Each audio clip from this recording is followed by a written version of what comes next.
Um milionário deu R$ 500 a um jovem sem teto. No outro dia ele viu ele ajoelhado em um túmulo. Antes de começarmos, não se esqueça de se inscrever no canal para não perder nenhuma história incrível como essa. Vamos lá! Você já se perguntou o que alguém faria com R$ 500 se estivesse vivendo nas ruas? A maioria de nós responderia: provavelmente gastaria com comida, ou, talvez com drogas. Mas essa história vai virar tudo o que você imagina do avesso.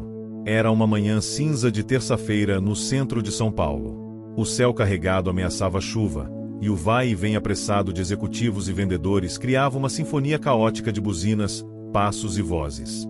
No meio dessa multidão, bem ali, na Avenida Paulista, estava Gustavo, um empresário milionário de 54 anos, dono de uma rede de clínicas particulares espalhadas pelo Brasil. Terno sob medida, relógio suíço no pulso e uma expressão carregada de tédio e frieza. Dinheiro nunca foi o problema. O vazio, sim.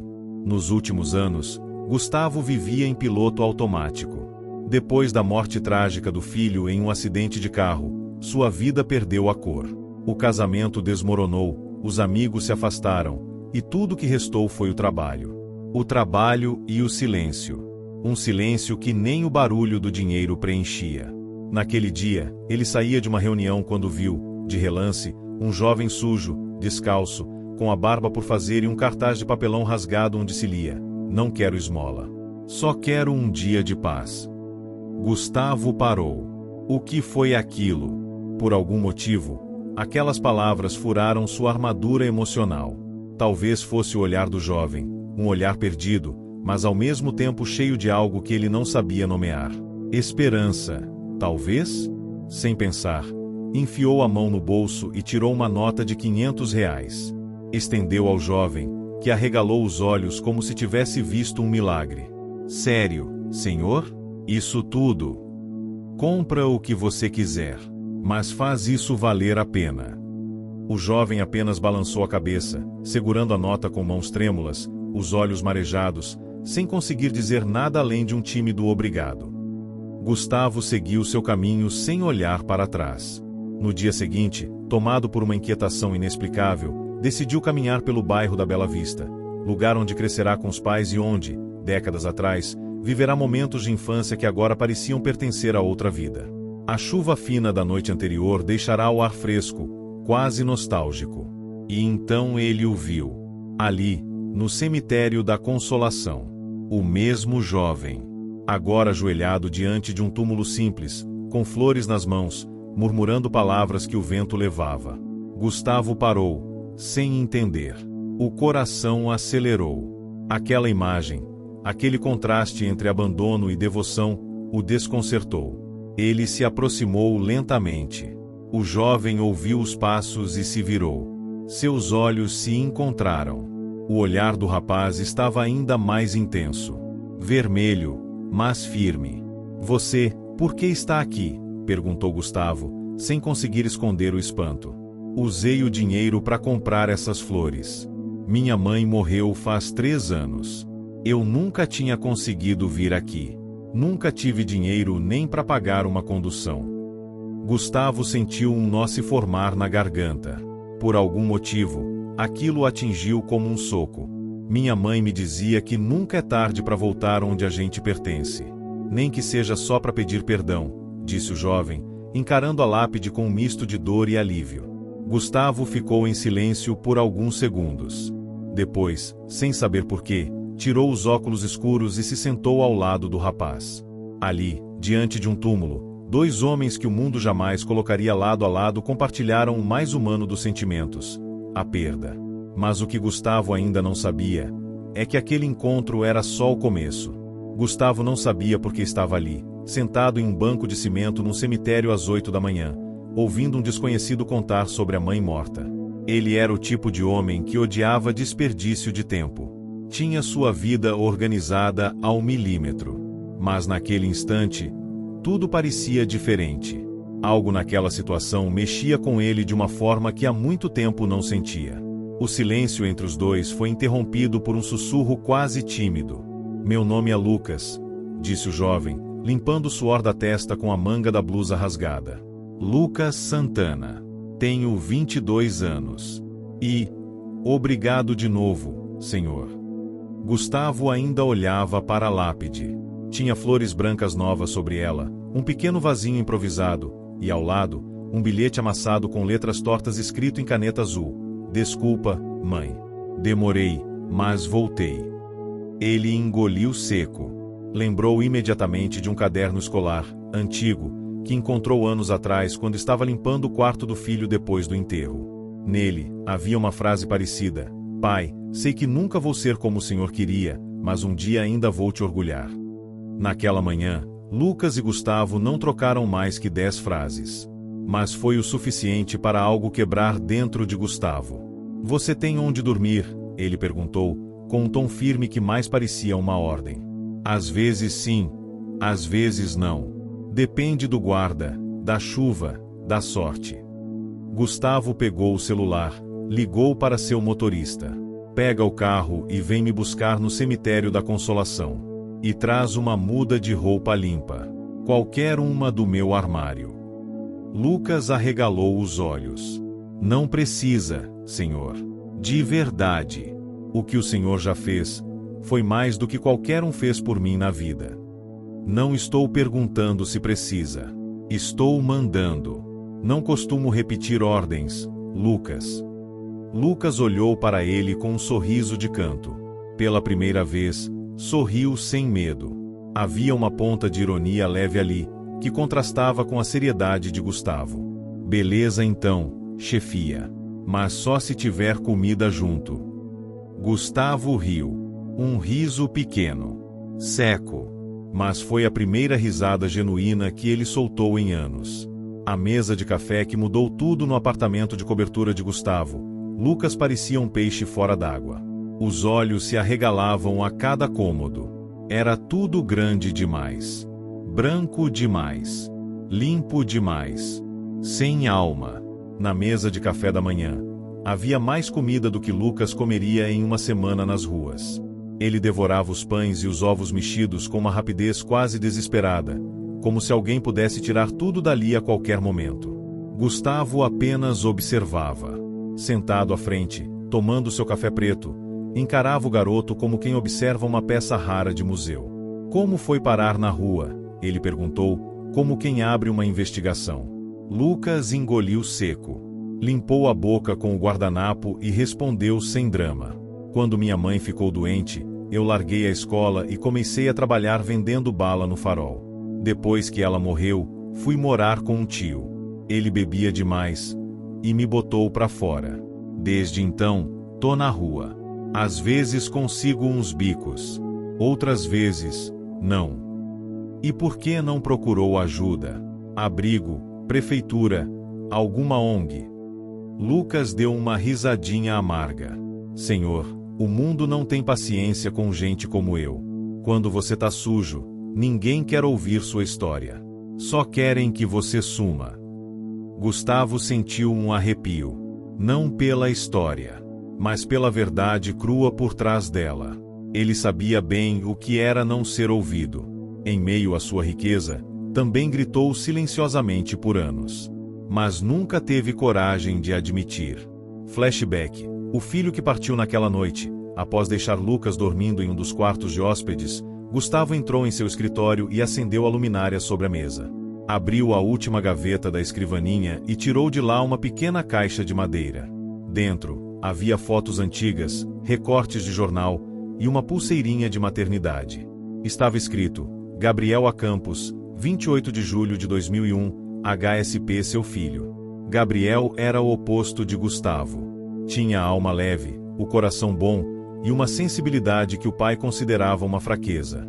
O garoto queria ser músico, compositor, qualquer coisa longe dos negócios da família.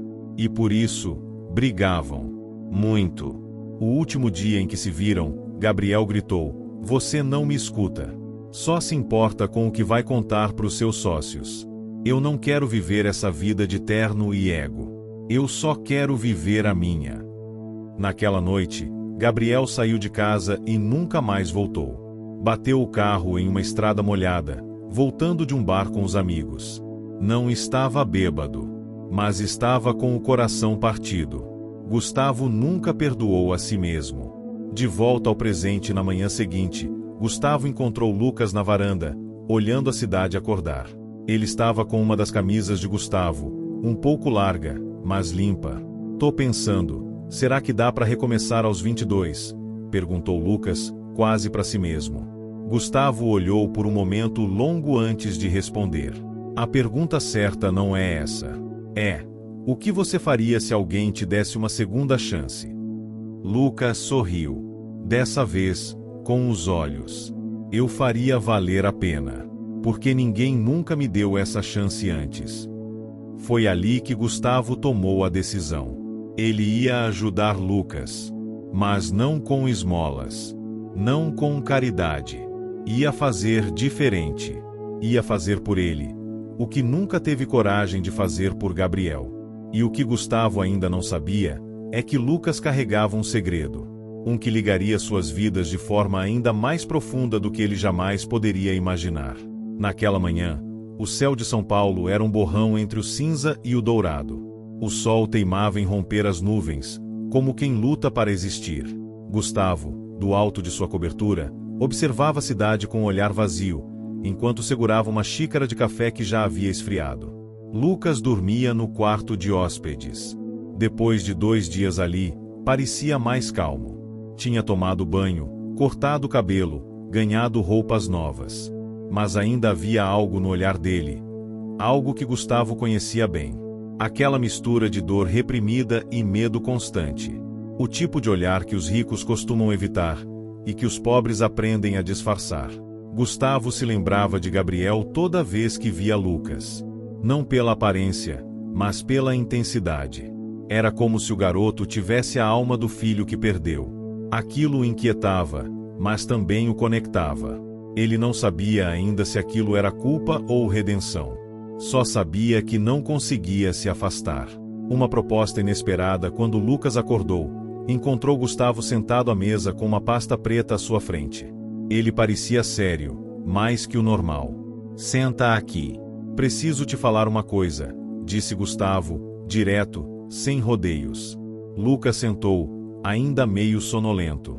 "Você disse que faria valer a pena se alguém te desse uma segunda chance." "Certo." "Disse, e repito, o que o senhor tem em mente?" Gustavo abriu a pasta e empurrou na direção dele um documento simples, uma inscrição em um curso técnico de administração, junto com comprovante de matrícula e uma carta de recomendação pessoal assinada por ele mesmo. "Isso aqui é a sua chance. Um curso técnico, meio período. O resto do tempo você vai trabalhar comigo. Começa do zero, como estagiário. Mas se fizer por merecer, pode crescer. E não pense que é favor. Se você errar, tá fora. Se esforçar, eu garanto que vai ter um futuro melhor do que qualquer vida na rua poderia te dar." Lucas ficou paralisado por alguns segundos. Depois, segurou os papéis como se fossem uma relíquia. "Por que o senhor está fazendo isso por mim?" perguntou, com a voz embargada. Gustavo ficou em silêncio por alguns segundos, encarando o garoto. "Porque eu deixei meu próprio filho ir embora. E talvez você seja minha última chance de acertar." As primeiras lições nos dias que seguiram, Lucas mergulhou na nova rotina. Acordava cedo, vestia camisa social, aprendia sobre atendimento, preenchia planilhas e ouvia atentamente cada orientação. Tinha dificuldades, claro, nunca havia trabalhado em um escritório antes, mas a vontade de aprender era visível. Os funcionários da clínica de Gustavo, acostumados com um patrão distante e rígido, ficaram surpresos com a presença do jovem. Surgiram boatos, comentários, julgamentos silenciosos. Mas Gustavo não ligava. Pela primeira vez em anos, sentia que estava construindo algo real, algo que ia além do lucro e das aparências. E Lucas? Bom, ele estava se transformando. Já não olhava mais para o chão ao falar com os outros. Passou a anotar tudo em um caderno. Começou até a guardar um pouco do dinheiro do estágio, mesmo sendo pouco. Comprou flores novas para o túmulo da mãe com o primeiro salário. Ela sempre dizia que um homem só é grande quando aprende a honrar o que tem e o que perdeu, contou a Gustavo num sábado, depois de visitar o cemitério. Gustavo apenas assentiu. A frase ficou ecoando na mente dele. O retrato no escritório certa tarde, Lucas foi chamado à sala de Gustavo para entregar um relatório. Ao entrar, notou algo que nunca havia visto: um retrato emoldurado sobre a estante. Era uma foto antiga, de um garoto com cabelo bagunçado e sorriso largo, segurando um violão. "Esse é seu filho?", perguntou, quase em sussurro. Gustavo levantou os olhos, olhou a foto por alguns segundos e respondeu: "É Gabriel. Ele morreu há 5 anos." Lucas se aproximou devagar da imagem. O rosto do garoto na foto era diferente do seu, mas havia uma leve semelhança no olhar, na forma de carregar o mundo dentro dos olhos. "Ele parece ter sido um cara legal." Gustavo sorriu, com tristeza. "Ele era. Mas eu nunca soube como amá-lo do jeito certo. Queria que ele fosse como eu. E ele só queria ser ele mesmo." Lucas sentou-se em frente à mesa, de forma mais informal do que costumava fazer. "O senhor acha que ainda dá tempo de perdoar o passado?"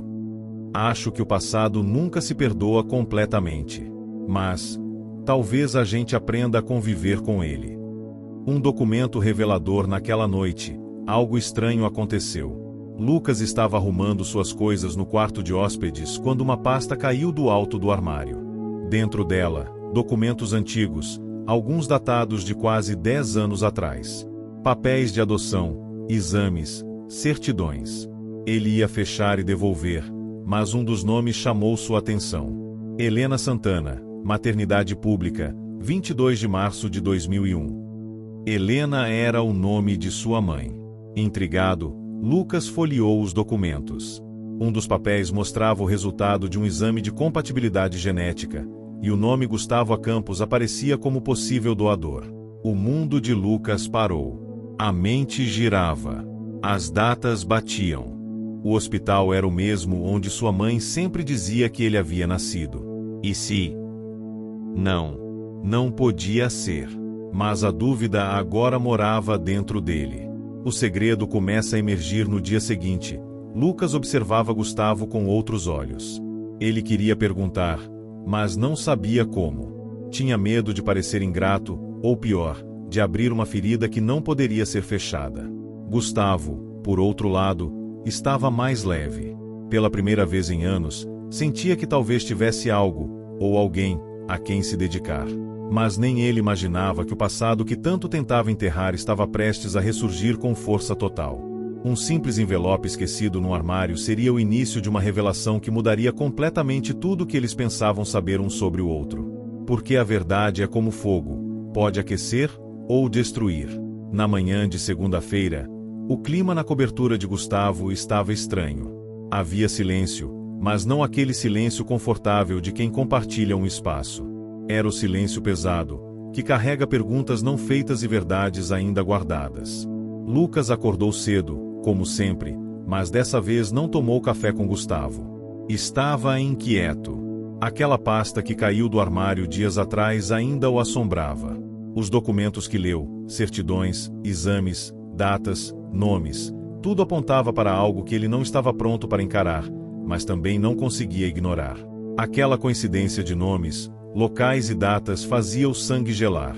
E se o homem que lhe estendeu a mão não fosse apenas um desconhecido generoso? E se ele fosse seu pai biológico? O peso da dúvida Lucas não conseguia se concentrar no trabalho. Estava mais distraído, errando contas simples, esquecendo compromissos. Gustavo percebeu, mas preferiu não comentar. Achou que fosse cansaço, ou quem sabe algum problema pessoal. No fim do expediente, enquanto a maioria dos funcionários deixava o escritório, Lucas permaneceu sentado, encarando nada. Os olhos estavam fixos em uma folha em branco. Gustavo passou por ele, já de paletó em mãos, quando resolveu perguntar: "Está tudo bem?" Lucas demorou a responder. "Gustavo, posso te fazer uma pergunta? Mas quero que me prometa que vai responder com sinceridade." O empresário parou. Fez um gesto com a cabeça e se sentou à frente do garoto. "Fala. Você conheceu uma mulher chamada Helena Santana? Ela trabalhou como recepcionista em uma das suas clínicas, uns 22 anos atrás." Gustavo arqueou a sobrancelha. Aquilo veio como um raio em céu limpo. Helena Santana? Sim. Trabalhou numa unidade em Guarulhos. Por quê? Lucas engoliu seco. O coração disparado. Ela era minha mãe. O mundo pareceu parar por um segundo. Gustavo não disse nada. Apenas fitava Lucas com uma expressão de choque, como se algo dentro dele tivesse se quebrado, ou talvez se encaixado. Você sabia disso? Lucas perguntou, com a voz trêmula. Você sabia quem eu era esse tempo todo? Gustavo respirou fundo. Levantou-se, caminhou até a janela, e ficou alguns segundos em silêncio. Quando se virou, os olhos estavam levemente marejados, mas firmes. Não, eu não sabia. Mas Helena e eu tivemos um envolvimento. Foi algo breve. Ela era uma mulher incrível, gentil, discreta. Eu fui covarde. Não assumi. Não perguntei. Simplesmente segui minha vida. Ela sempre me dizia que meu pai era um homem de terno que desapareceu. Nunca deu nome, mas o jeito como ela falava, dava para sentir que doía nela. O silêncio voltou a cair entre os dois. Eu encontrei uma pasta com documentos no seu armário. Tinha meu nome lá. Minha certidão. Um exame antigo. Por que você guardou isso, se não sabia quem eu era? Gustavo passou a mão no rosto. Sentou novamente. Há alguns anos, eu soube que Helena tinha morrido.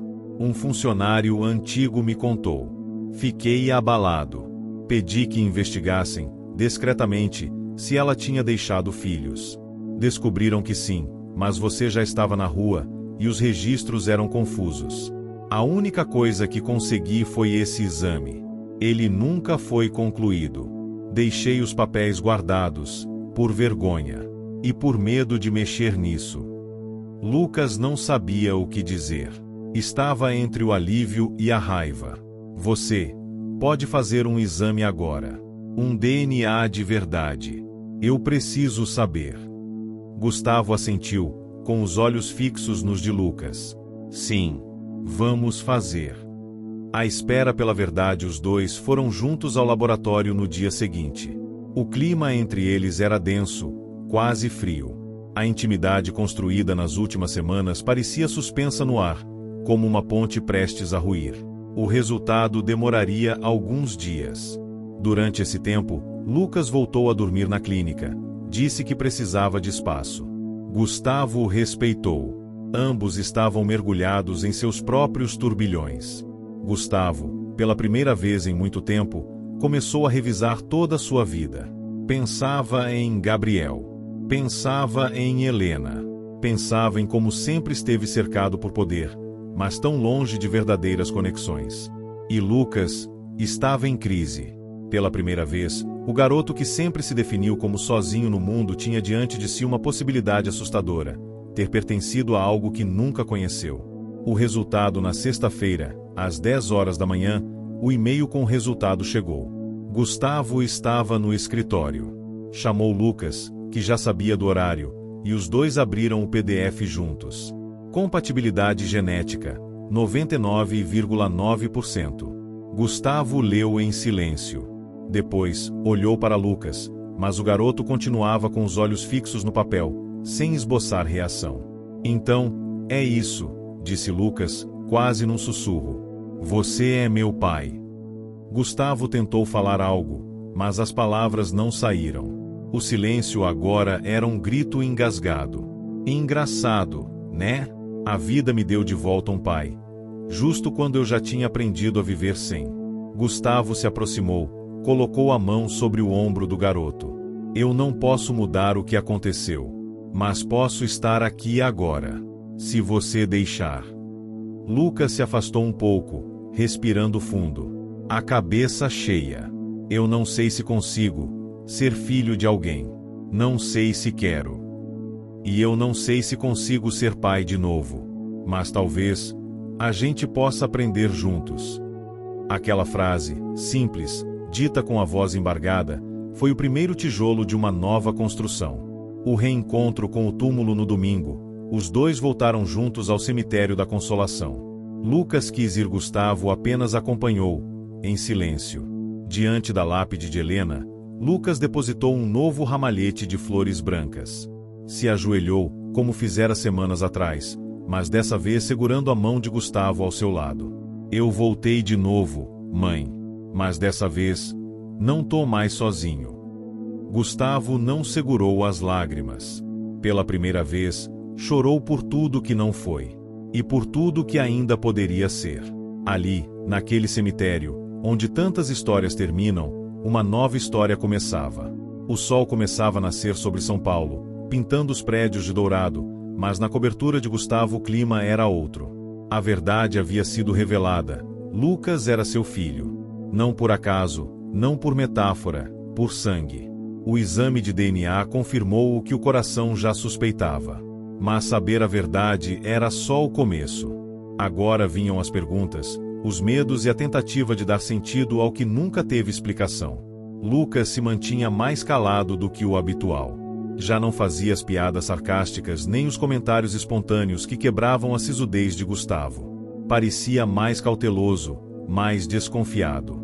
Como se temesse que a qualquer momento tudo aquilo desaparecesse, como tantas outras coisas desapareceram em sua vida. Gustavo, por outro lado, estava disposto. Disposto a tentar. Disposto a reparar. Mas também perdido. Ele era um homem de negócios, não de emoções. Sabia liderar equipes, gerir crises, lidar com milhões. Mas não fazia ideia de como ser pai de um jovem que sobreviveu ao abandono, especialmente o dele. O convite alguns dias depois da revelação, Gustavo convidou Lucas para jantar fora. Um restaurante discreto, elegante, mas não luxuoso demais. Ele queria que Lucas se sentisse à vontade. Durante o jantar, tentou puxar conversa, relembrar histórias do passado, fazer perguntas sobre a infância que não acompanhou. Mas Lucas não respondia com facilidade. Respondia como quem está prestando um depoimento, não compartilhando a vida. Você gostava de música? Sua mãe me falou uma vez que você cantava bem. Gostava. Parei. Por quê? Não tinha onde cantar. Silêncio. Gustavo mexia no guardanapo, desconcertado. A dor de perceber que ele havia sido responsável por esses silêncios era insuportável. Lucas, eu não quero que você ache que tô tentando forçar nada. Só, tô tentando estar aqui. Lucas olhou nos olhos dele, firme. Eu entendo. Mas você precisa entender uma coisa também. Eu passei 22 anos aprendendo a viver sem pai. Aprendendo a não precisar. E agora, do nada, você aparece. Eu não sei como lidar com isso. Nem eu. Mas talvez a gente possa aprender. As primeiras rachaduras no dia seguinte, Lucas voltou ao trabalho como sempre.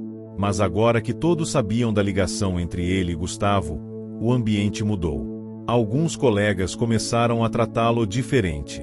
Alguns por medo de errar com o filho do chefe, outros com inveja velada, achando que ele estava sendo favorecido. Lucas sentia os olhares atravessados nos corredores, os cochichos quando ele passava. Na hora do almoço, sentou-se sozinho. O mesmo grupo com quem costumava dividir a refeição agora se afastava discretamente.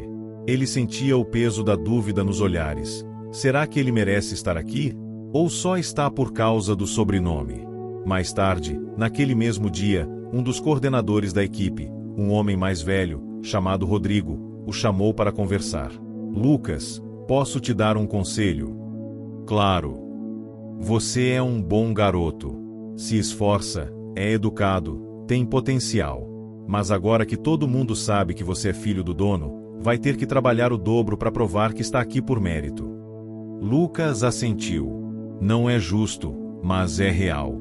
O velho habitante do cemitério naquela noite, Lucas decidiu visitar novamente o túmulo da mãe.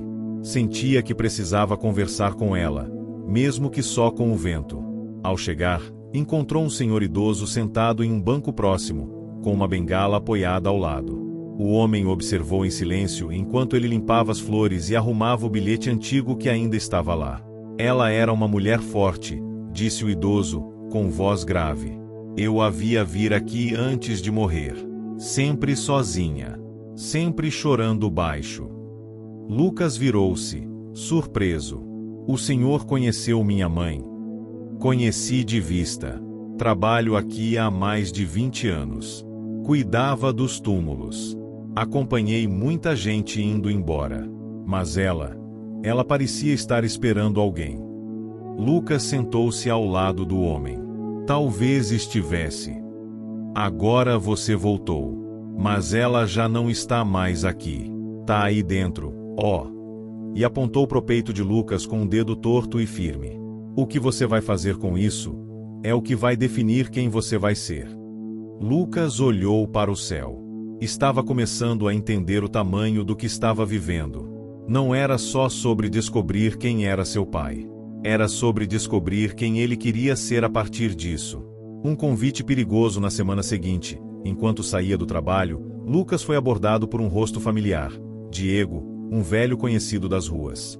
Os dois dormiram juntos por meses embaixo do viaduto Bresser, dividindo pão seco e histórias de sobrevivência. E aí, Lucas, ou devo te chamar de filhinho do papai agora? Zombou Diego, meio rindo, meio amargo. Lucas sorriu sem graça. Tá sabendo de tudo, né? Cidade fala, irmão. Mas cê sabe que isso aqui não muda quem você é de verdade. Eu conheço teu corre. Agora, se quiser dar um rolê, matar saudade dos tempos de rua, cola lá hoje. Tô com a galera na Lapa. Lucas hesitou. Não sei se é uma boa. Cê acha que esses engravatados aí vão te aceitar de verdade? Tu é um de nós. Sempre vai ser. O convite ficou martelando na cabeça dele. Lucas sabia que havia deixado a rua, mas a rua ainda não havia deixado ele. Entre dois mundos naquela noite, Lucas ficou diante de duas escolhas. Aceitar o convite de Diego, mergulhar novamente naquele mundo onde era compreendido, mesmo na dor, ou continuar insistindo em pertencer a um novo mundo onde ainda era visto com desconfiança. O conflito dentro dele era intenso. E era só o começo. Porque o passado, quando não é bem resolvido, sempre encontra um jeito de voltar. As luzes de São Paulo brilhavam como constelações urbanas naquela sexta-feira. Era noite, mas a cidade parecia nunca dormir. Buzinas, passos apressados, faróis estourados no asfalto molhado. No alto da cobertura, Gustavo revisava alguns relatórios em sua sala de estar, mas a cabeça não acompanhava os números. Seu foco estava em Lucas. Desde o jantar da semana passada, algo havia mudado. O garoto andava mais calado, ausente. Os olhos que antes buscavam conexão agora carregavam a sombra de um conflito interno. Gustavo sabia bem o que era viver entre dois mundos, o da aparência e o da verdade. Ele próprio, por anos, escondeu sua dor sob camadas de luxo e autoridade. Mas agora que começava a se despir disso tudo para ser pai, temia estar perdendo Lucas para algo que ele não conseguia controlar: o passado. À noite com Diego, Lucas hesitou por horas antes de sair. Olhava o celular com a mensagem de Diego piscando na tela. Tô na Lapa, com a rapaziada. Cola, só para lembrar de onde a gente veio. Ele sabia o risco. Sabia o quanto havia avançado. Mas também sabia que aquele convite era mais do que um rolê. Era um teste. Um desafio à sua identidade. Porque por mais que estivesse num terno agora, ele ainda carregava cicatrizes invisíveis. E parte dele precisava saber se aquilo tudo, Gustavo, o DNA, a chance de uma nova vida, era real ou apenas mais uma ilusão prestes a ruir. Vestiu uma jaqueta simples, capuz, tênis velhos. Pegou o metrô e desceu na Lapa, onde os grafites e os rostos endurecidos pelas calçadas o recebiam como um velho amigo. Diego esperava com dois outros conhecidos. Nina, uma garota que usava o olhar como defesa, e Perninha, um moleque de 16 anos com gírias afiadas e o riso fácil. Me diz aí, quero saber, de onde você está assistindo? Comente aqui, deixe seu like e inscreva-se no canal. Ao final direi uma palavrinha, fica ligado. Agora sim, vamos para a história. Achei que cê ia dar perdido na gente, provocou Diego. Tava em dúvida se valia a pena. A rua sempre vale, mano. Porque aqui, a gente se entende. Eles riram, Dividiram uma cerveja quente e se sentaram na calçada. Por algumas horas, Lucas voltou a ser aquele garoto sem sobrenome, sem CPF, sem pressa. Falavam da vida, das pessoas que foram presas, das que sumiram, das que morreram. A rua era um cemitério de histórias não contadas. Mas então, Diego abaixou o tom e ficou sério. Você tá mesmo virando peão de patrão, é? Tô tentando construir algo, respondeu Lucas. Ou tá tentando esquecer quem você é? Silêncio. Diego puxou um pacote plástico do bolso. Dentro, algumas pedras de crack. Sabe o que é isso? Realidade. E você pode tentar o quanto quiser, mas isso aqui é mais forte que essa tua vidinha de playboy. Lucas se levantou bruscamente. Tô fora disso, Diego. Tá fora agora.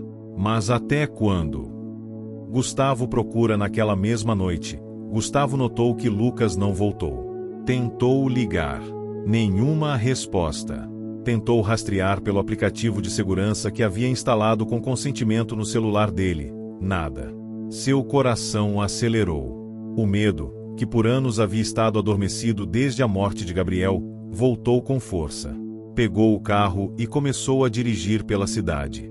Passou pela praça onde o viu pela primeira vez. Passou pelo cemitério.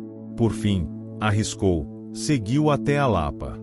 E ali, às 2h47 da madrugada, viu Lucas sentado na calçada, de frente para uma parede pichada, olhando pro chão como quem questiona toda a vida. Desceu do carro. Caminhou até ele, sem dizer nada. Lucas, ao vê-lo, ficou de pé imediatamente. Você me seguiu.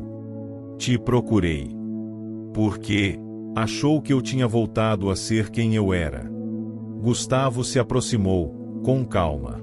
Lucas, eu não sei quem você era, mas eu quero conhecer quem você está tentando ser.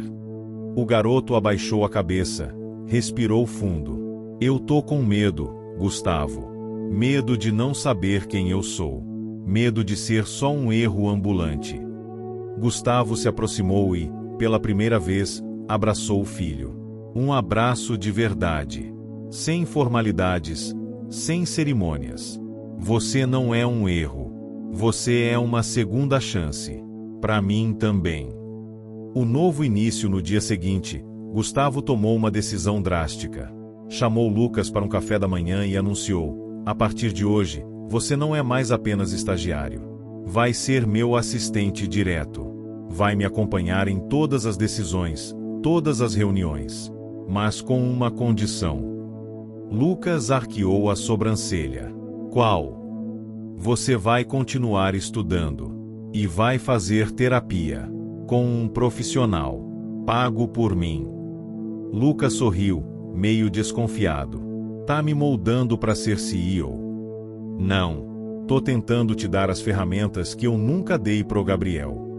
Silêncio. Aquela menção ainda doía, mas também selava a sinceridade de tudo. O choque de realidades aos poucos, Lucas foi ganhando respeito no escritório. Não porque era filho do dono, isso ainda gerava olhares enviesados, mas porque começou a mostrar visão, opinião e uma inteligência prática que vinha da rua. Gustavo ficava em silêncio, orgulhoso, cada vez que Lucas apresentava uma ideia. Era como ver uma semente brotar onde antes só havia terra seca. Mas então, numa reunião com investidores, uma bomba caiu. Um dos sócios, um homem sisudo, conservador, olhou para Lucas com desdém e perguntou: esse é o garoto que você tirou da rua, né? O novo herdeiro. Gustavo olhou firme. Esse é o meu filho. O silêncio na sala foi brutal. Um fantasma do passado, mas enquanto Lucas subia um degrau de cada vez, Diego não aceitou bem a perda do irmão de rua. Na semana seguinte, Diego apareceu na recepção da clínica, sujo, alterado, exigindo ver Lucas. Quero falar com ele. Agora. Ele me deve. Lucas desceu rapidamente, tentou conter a situação, mas Diego estava fora de controle. Você me esqueceu, parceiro. Esqueceu quem te protegeu quando ninguém mais olhava para tua cara. Agora cê anda de gravatinha e nem me olha. Seguranças o retiraram. Mas o estrago estava feito. Lucas ficou parado, imóvel, diante da recepção inteira. O passado bateu à porta. E dessa vez, não parecia disposto a ir embora tão fácil. As horas seguintes ao escândalo na clínica foram um borrão para Lucas. Ainda escutava o eco da voz de Diego, descontrolado, gritando palavras que pareciam punhais: traidor, vendido, filhinho de papai. Aquela cena, vivida diante de colegas e clientes, feriu mais do que ele gostaria de admitir. Gustavo tentou minimizar o impacto, mas sabia que o estrago estava feito. O incidente levantaria dúvidas entre os sócios, clientes e até funcionários. Não pela agressividade de Diego em si, mas pela conexão que Lucas ainda mantinha com aquele mundo. Eu sabia que ele era um risco, comentou um dos diretores ao telefone, achando que Lucas já havia saído da sala. Lucas ouviu e engoliu seco. Por mais que estivesse tentando construir algo novo, o passado insistia em puxá-lo de volta como um imã. E agora, além de lutar com seus próprios fantasmas, ele tinha que provar para o mundo que merecia estar ali por mérito, não por sangue. Uma conversa difícil naquela noite. Gustavo chamou Lucas para conversar. Estavam na varanda da cobertura, onde a cidade parecia dormir, mesmo que eles não conseguissem. Lucas, precisamos falar sobre hoje. Eu já sei o que vai dizer. Que isso mancha minha imagem. Que eu sou um risco. Não. Eu ia dizer que isso mostra que você é humano. Mas que agora precisa ser mais forte do que nunca. Lucas permaneceu em silêncio. Olhava a cidade como quem observa um campo de batalha. Diego foi um irmão para mim, Gustavo. Quando eu dormia no chão, ele dividia comida. Quando alguém tentava me bater, era ele que aparecia. Mas hoje, ele me olhou como inimigo, como se eu tivesse abandonado ele. E o que você sente? Culpa, mas também raiva, porque ele quer me puxar de volta para um buraco que eu levei anos para sair. Gustavo assentiu. Você não tem culpa por querer uma vida melhor. E também não tem obrigação de salvar todo mundo que ficou para trás. Lucas soltou um riso amargo. Fácil falar isso quando você nunca esteve no fundo. Gustavo respirou fundo. Você tem razão. Mas estou aqui agora. E não vou embora.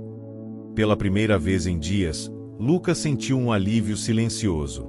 A ameaça do outro lado da cidade. Diego não dormia. As palavras de Lucas ecoavam como traição. Mas não era só mágoa, era algo mais sombrio. Porque Diego agora estava envolvido com gente perigosa. Gente que via em Lucas uma oportunidade. O moleque tá com um milionário, né? Disse um homem de olhar frio e tatuagens pesadas. Tá morando com ele. Trabalhando com ele. Então a gente vai fazer ele lembrar quem são os verdadeiros donos da rua. Na manhã seguinte, Lucas recebeu uma mensagem anônima no celular. Você saiu da rua, mas a rua não saiu de você. Tá na hora de pagar. E junto, uma foto. Era a porta da clínica, pichada com a frase rato traidor. O medo bate na porta. Lucas não mostrou a mensagem para Gustavo de imediato. Achou que fosse só provocação. Mas o clima mudou. Na semana seguinte, o carro dele foi arranhado. Uma noite, ouviu barulhos no elevador do prédio. No trabalho, alguns documentos desapareceram de sua gaveta. O que parecia paranoia virou realidade. Alguém estava tentando assustá-lo. Foi quando Gustavo recebeu um telefonema. Doutor Gustavo, um grupo entrou no estacionamento da clínica ontem à noite. Danificaram a câmera de segurança. Já acionamos a polícia. Foi a gota. Gustavo confrontou Lucas. O que está acontecendo? Lucas, cansado de esconder, contou tudo. Mostrou a mensagem. A foto.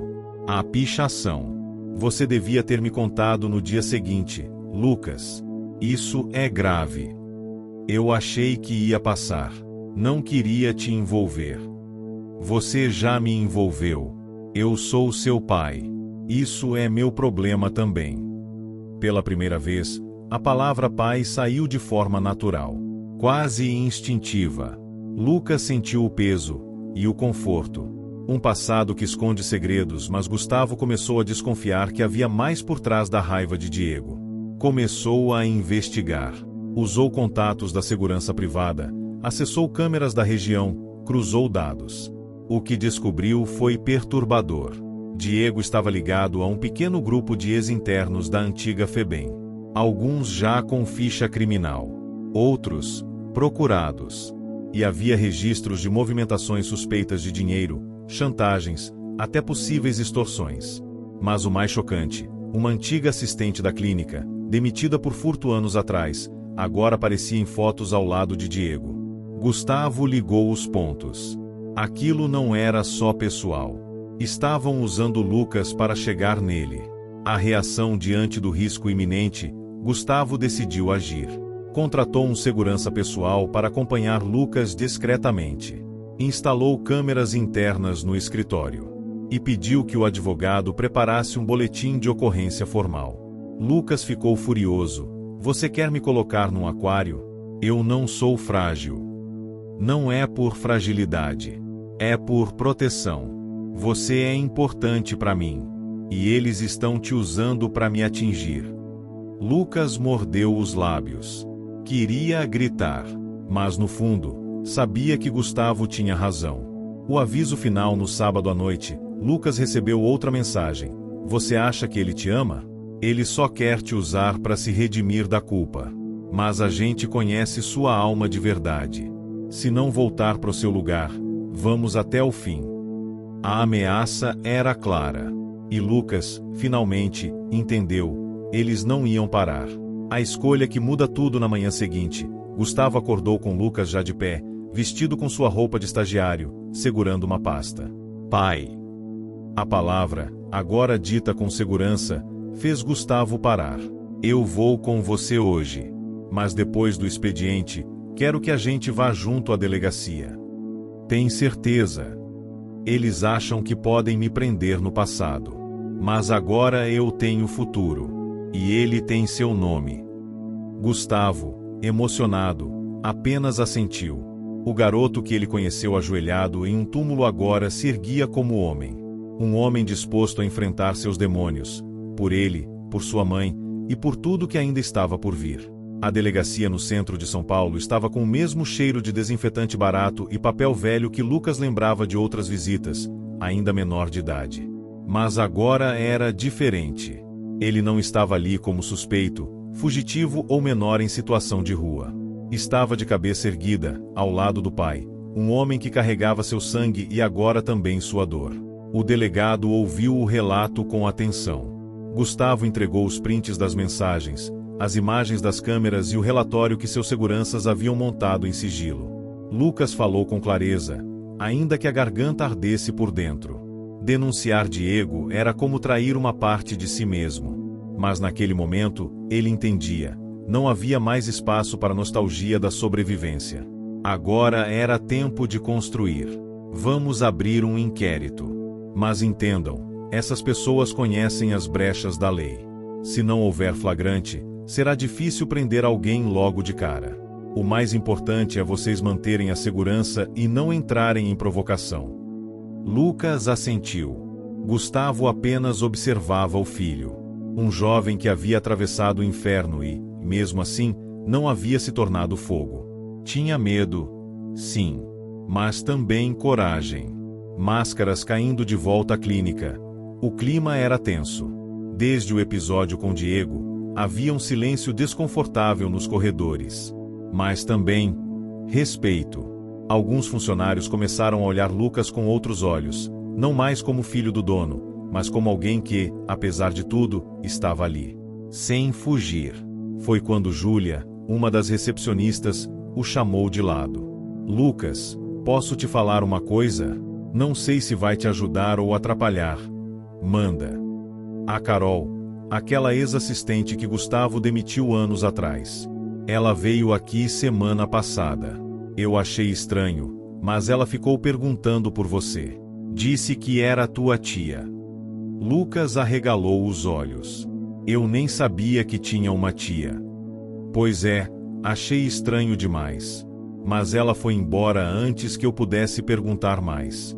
Só, fica esperto. Lucas sentiu o estômago revirar. Carol. O nome apareceu no relatório de Gustavo, ligado a Diego. Agora fazia sentido. As conexões eram mais profundas do que pareciam. A verdade sob a terra no fim de semana. Lucas decidiu voltar ao cemitério.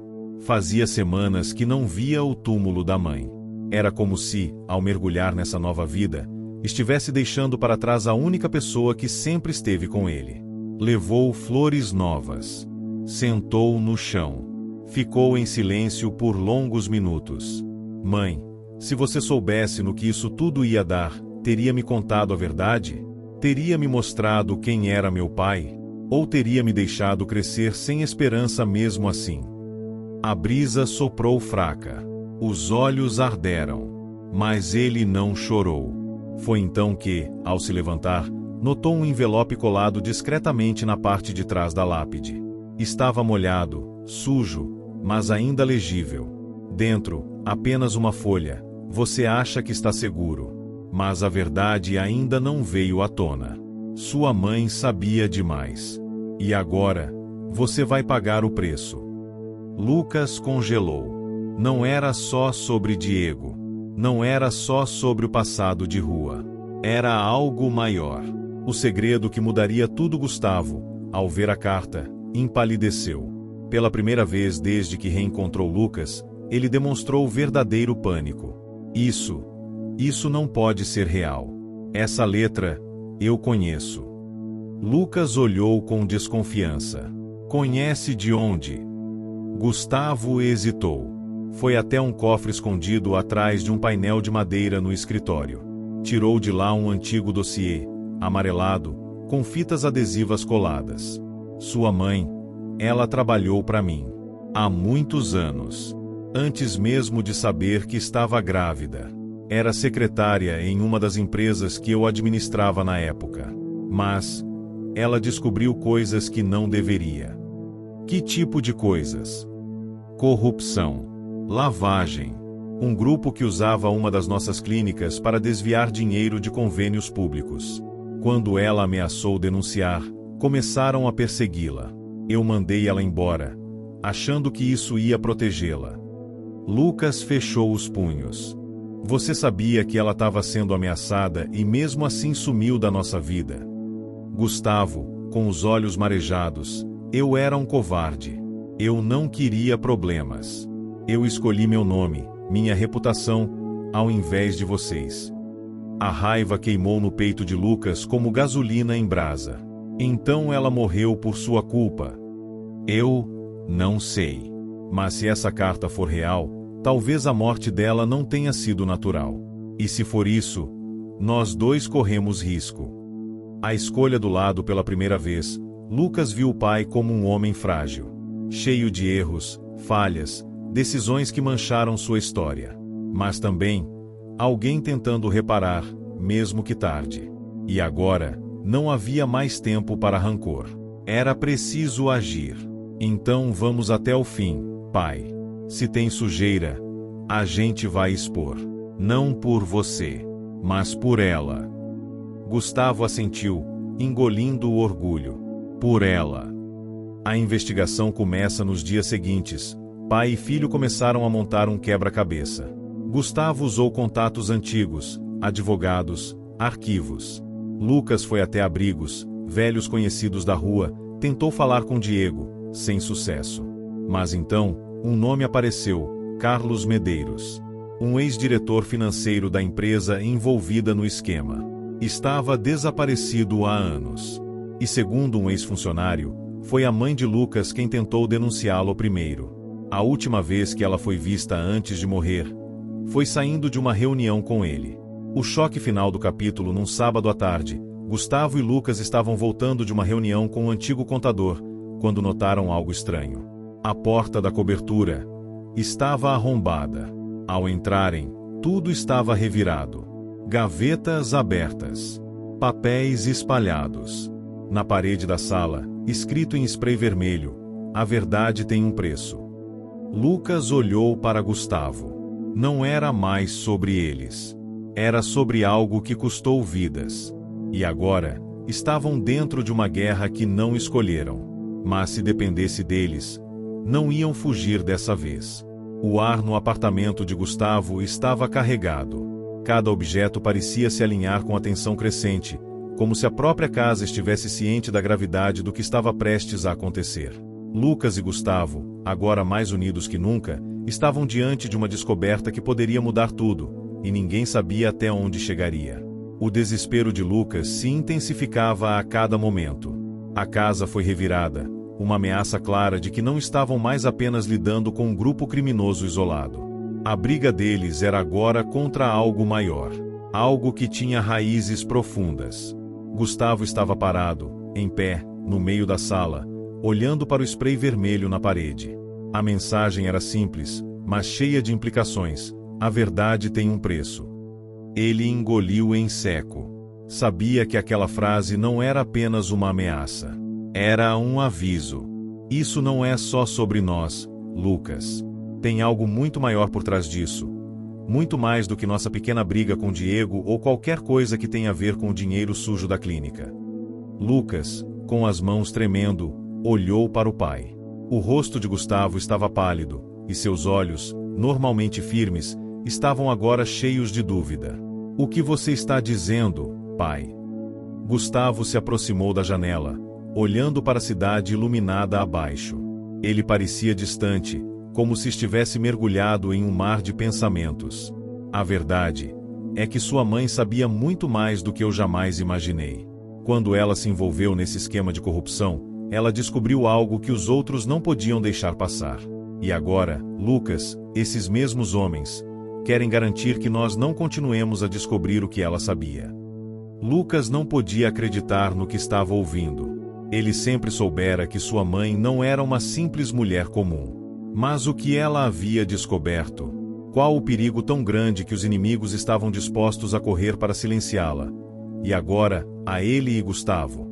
Então, o que estamos enfrentando, pai? Não podemos mais fazer isso sozinhos.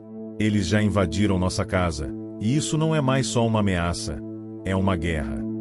Gustavo, de olhos fixos na vista, fez uma pausa antes de falar. Eu deveria ter contado isso a você há muito tempo, Lucas, mas eu estava com medo. Medo de que a verdade fosse te destruir. Mas o que sua mãe descobriu era sobre um esquema ainda maior. O verdadeiro responsável por todo aquele dinheiro desviado era um político poderoso, alguém com influência suficiente para acabar com qualquer um que se opusesse a ele. Lucas ficou em silêncio. A revelação foi como um soco no estômago. Ele nunca imaginou que as coisas fossem tão grandes. E eu entrei nesse jogo quando você me encontrou naquele cemitério, não é? Gustavo se virou, olhando nos olhos do filho. Sim. E agora, precisamos encontrar a maneira de acabar com isso, antes que eles nos destruam. O risco da revelação. O telefone de Gustavo tocou. Ele atendeu rapidamente, com a expressão tensa, sem tirar os olhos de Lucas. Sim, é o que você tem. A conversa foi rápida e breve. Depois de desligar, Gustavo olhou para Lucas, que o encarava ansioso. A gente sabe onde ele está. O silêncio se arrastou entre os dois. A menção de ele não era uma figura qualquer. Era o homem por trás de toda a trama, o político que havia manipulado tudo. O homem que possuía as respostas para todos os enigmas que Lucas e Gustavo estavam tentando resolver. O nome dele é Carlos Medeiros. Ele foi o chefe de todos os esquemas de desvio. E é ele quem mantém Diego e outros nas sombras, manipulando tudo para se proteger. Lucas engoliu em seco. Onde ele está? Gustavo respirou fundo antes de responder. Ele tem uma mansão no interior, escondido longe dos olhares. Mas ele não vai nos receber de braços abertos. Ele sabe quem somos. E sabe que estamos chegando. A ansiedade de Lucas se misturava com o medo. Ele sabia que o confronto com Carlos Medeiros não seria fácil.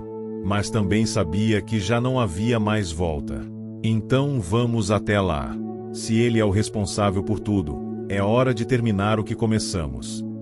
Um confronto com o inimigo horas depois, Lucas e Gustavo estavam a caminho da mansão de Carlos. A estrada parecia deserta, a noite encobrindo a tensão crescente. Ambos estavam em silêncio, pensando no que viria. Quando chegaram, A mansão estava silenciosa, iluminada apenas por algumas luzes fracas ao redor da propriedade. Parecia uma fortaleza, o lugar perfeito para um homem que passará a vida escondido atrás do poder e da corrupção. Mas Lucas sentiu que estavam sendo observados.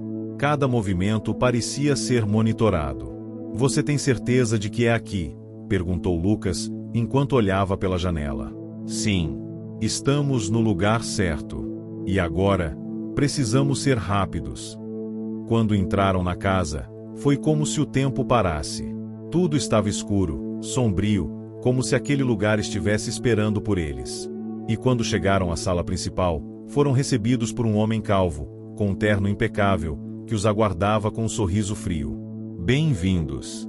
Eu sabia que viriam. Acho que já passaram do limite, não é mesmo?" Gustavo e Lucas olharam um para o outro. O confronto havia começado. Carlos Medeiros sorriu, seus olhos brilhando com uma malícia que deixava claro o quanto ele acreditava no seu poder. "Sabem, eu poderia ter resolvido tudo de outra maneira. Poderia ter me livrado de vocês muito antes, mas eu gosto de brincar. Ver como vocês chegam perto da verdade, e depois apagá-la. Como se nunca tivesse existido." A revelação final, mas antes que pudesse terminar sua frase, algo mudou. O sorriso de Carlos sumiu quando ele percebeu que Gustavo não estava mais com medo. "Você não vai me intimidar. Não vamos embora até descobrirmos tudo." Lucas estava tenso, mas também havia algo em seu olhar que antes nunca esteve lá, a certeza de que estava pronto para enfrentar qualquer coisa. Carlos olhou para ele, agora sem a confiança que antes possuía. Algo estava prestes a acontecer. "A verdade, Lucas, é que você nunca saberá todo o mal que cometi, mas vai aprender a lidar com ele." Mas a última palavra de Carlos foi interrompida quando os policiais irromperam pela porta. A verdade finalmente estava sendo revelada. O som da sirene ecoou pelo corredor da mansão. Carlos Medeiros, aquele homem que se considerava invencível, agora estava sendo levado pelas autoridades. Mas ao contrário do que ele pensava, a vitória de Gustavo e Lucas não estava em vê-lo atrás das grades. O que os dois haviam conquistado era algo muito maior: a verdade. E a verdade, afinal, tinha um poder transformador. A operação policial fora um sucesso. A investigação, que começou com uma simples busca por respostas, havia se tornado uma caça implacável aos responsáveis por um esquema de corrupção que havia dominado a vida de tantos. Não só Carlos, mas todos os envolvidos haviam sido desmascarados e presos. Gustavo e Lucas, por sua vez, haviam enfrentado seus maiores medos. Os fantasmas do passado, a dor da perda, as mentiras que haviam os separado, tudo agora estava sendo resolvido. Mas o que realmente importava, o que realmente havia mudado, era o vínculo que eles finalmente haviam construído um com o outro. A reconciliação com o passado após a prisão de Carlos e de outros envolvidos no esquema criminoso, o peso que havia se acumulado ao longo dos anos foi finalmente aliviado. Gustavo e Lucas voltaram para casa, mas desta vez, o ambiente era diferente. Não havia mais uma sensação de desconforto ou medo. A casa parecia mais leve, como se finalmente tivesse se livrado das sombras do passado. Na manhã seguinte, após o dia tumultuado de notícias e repercussões, os dois estavam sentados à mesa de café. Lucas estava com a xícara nas mãos, olhando pensativo para o pai. O silêncio entre os dois estava carregado de significados. "Pai, eu nunca imaginei que conseguiria chegar até aqui. Que a gente chegaria até aqui", disse Lucas, a voz ainda trêmula. Gustavo sorriu, colocando a mão sobre a de Lucas. "Eu sei, filho. Eu também não. Mas olha para nós agora. Nós vencemos. Não por causa das prisões ou do dinheiro que conseguimos recuperar, mas porque finalmente conseguimos enfrentar nossos demônios." Lucas respirou fundo, os olhos brilhando. "Você fez o que pôde. Eu entendo agora. E, mesmo com todos os erros, você nunca me abandonou. Eu te perdoei, pai. Por tudo." As palavras de Lucas, tão simples, mas cheias de peso, tocavam o coração de Gustavo. Ele fechou os olhos, sentindo uma onda de emoção. Ele sabia que o perdão de Lucas era um presente raro. Algo que ele jamais poderia imaginar ter, depois de tantos anos afastados. Eu sei, Lucas. Eu sei. E acredite, também te peço perdão. Por não ter sido o pai que você merecia. Por não ter te protegido da maneira certa. Mas agora, é o nosso momento. O momento de recomeçar. Lucas assentiu, com um sorriso tímido. Eu te amo, pai. Vamos recomeçar, de verdade. Juntos. O silêncio que se seguiu entre eles não era desconfortável. Era um silêncio de entendimento profundo. De conexão verdadeira. Os dois tinham agora a oportunidade de construir a vida que nunca tiveram, sem as sombras que os haviam assombrado. A cura e a esperança renascem com a prisão de Carlos e a queda de sua rede de corrupção. A clínica que Gustavo administrava começou a se reerguer. As finanças foram regularizadas, e o sistema que havia sido manipulado para benefício de poucos começou a ser reformulado, focando em fornecer a ajuda real para as pessoas que mais precisavam. Lucas, agora envolvido ativamente, trouxe novas ideias e uma energia revigorante para a empresa. Ele sabia o que as pessoas em situação de rua precisavam, e ele queria ser parte da mudança real. Gustavo, por sua vez, continuava trabalhando para reconstruir sua reputação. Ele sabia que nunca poderia apagar os erros do passado, mas estava determinado a garantir que sua trajetória daqui para frente fosse diferente. O futuro, que antes parecia incerto, agora estava cheio de possibilidades. Eles estavam, enfim, livres. O momento de vingança e libertação dias depois, uma última carta chegou. Era uma carta simples, com o selo da justiça. O conteúdo era uma confirmação. O processo estava oficialmente encerrado, e todos os envolvidos no esquema criminoso haviam sido levados à justiça. A última peça do quebra-cabeça estava no lugar. Mas o mais importante, mais do que as vitórias legais ou financeiras, era a sensação de paz que finalmente invadia o coração de Lucas. Ele havia começado essa jornada em busca de vingança, em busca de justiça por sua mãe e pelo sofrimento que ele e seu pai haviam vivido. Agora, ele entendia que o verdadeiro poder estava em deixar para trás o rancor e, em vez disso, abraçar o que realmente importava, a reconstrução do que tinha sido destruído. O retorno à praça em um domingo de sol, Lucas e Gustavo caminharam até a praça onde tudo começou. Não era apenas uma visita qualquer. Eles estavam ali para celebrar um novo começo, para se reconectar com suas próprias raízes, com os lugares que haviam sido palco de tantas memórias. Eles se sentaram no banco, olhando as crianças brincando e as famílias sorrindo. Eu costumava sentar aqui, quando era mais novo, disse Lucas, olhando as crianças correndo ao longe. Pensava que nunca teria uma vida como essa. Nunca pensei que poderia ser feliz de novo. Gustavo olhou para o filho, com os olhos marejados. Eu também, filho. Mas a gente chegou até aqui, juntos. E naquele momento, com o som das risadas das crianças e o sol quente batendo em seus rostos, ambos sentiram que tudo o que haviam perdido ao longo dos anos não importava mais. Eles haviam encontrado algo muito maior. A chance de recomeçar, a chance de curar as feridas e construir, finalmente, a vida que sempre mereceram. A vida deles, agora, estava em suas próprias mãos. E, pela primeira vez, eles estavam livres. Fim. Se você chegou até o final, comente cuidado, curta e compartilhe. Sua ajuda é super importante. Não se esqueça de se inscrever para acompanhar nossos próximos vídeos.